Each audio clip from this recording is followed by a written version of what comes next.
আচ্ছা, আজকে আমরা কি শিখলাম? পারপিচুয়াল ইনভেন্টরি সিস্টেম, তাই না?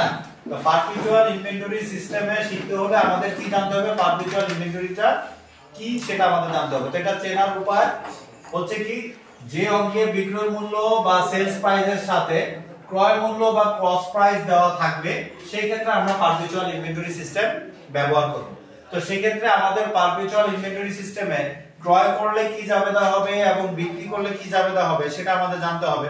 তাহলে আমাদের ক্রয়ের জাবেদাটা কি? ধরো আমরা एग्जांपल পারচেজ করা হলো ৮০,০০০ টাকা অন অ্যাকাউন্ট, ধারে ক্রয় করা হলো। তাহলে সেই ক্ষেত্রে আমরা নরমালি জাবেদা কি লিখি? Purchase debit accounts payable credit. আর পারপিচুয়াল ইনভেন্টরি সিস্টেমে এসে কি দাঁড়ালো? মার্চেন্ডাইজ ইনভেন্টরি ডেবিট আর accounts payable credit.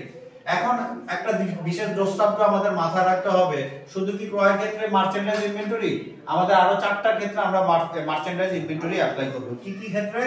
Purchase, purchase discount, purchase return, freighted, এই ক্ষেত্রে আমরা মার্চেন্ডাইজ ইনভেন্টরি লিখব।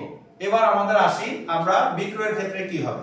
আমাদের বিক্রয়ের ক্ষেত্রে আমাদের পারপিচুয়াল ইনভেন্টরি মেথডে দুইটা জার্নাল দিব, সেটা সেম আমরা দাঁড় করাইছি। ৮০,০০০ টাকার পণ্যটা যদি আমরা ১ লাখ টাকায় সেল করি তাহলে কি দাঁড়ায়? Sales ১ lakh on account, cost price হচ্ছে ৮০,০০০। তাহলে আমরা এখানে দুইটা জাবেদা দিব। প্রথমে নরমালি আমরা বিক্রয় যে জাবেদা হয় সেটা আমরা দিই। কি জাবেদা? যে অ্যাকাউন্ট রিসিভেবল ডেবিট আর হচ্ছে কি সেলস ক্রেডিট, ওই ১ লাখ টাকা। এরপর আমরা যে পণ্যটা বিক্রি করতেছি সেই পণ্যটা হচ্ছে কি আমাদের জন্য এখানে কারেন্ট অ্যাসেট বা চলতি সম্পদ হিসেবে ডেবিট হয়েছে, সেটা আমাদের এখন কি হয়ে যাচ্ছে? কমে যাচ্ছে। যার কারণে ওই সম্পদটা কমার কারণে আমরা কারেন্ট অ্যাসেট মাইনাস কি হবে? ৮০,০০০ ক্রেডিট। এখন এটা আমাদের জন্য কি বিক্রিত পণ্যের ব্যয় দাঁড়াবে।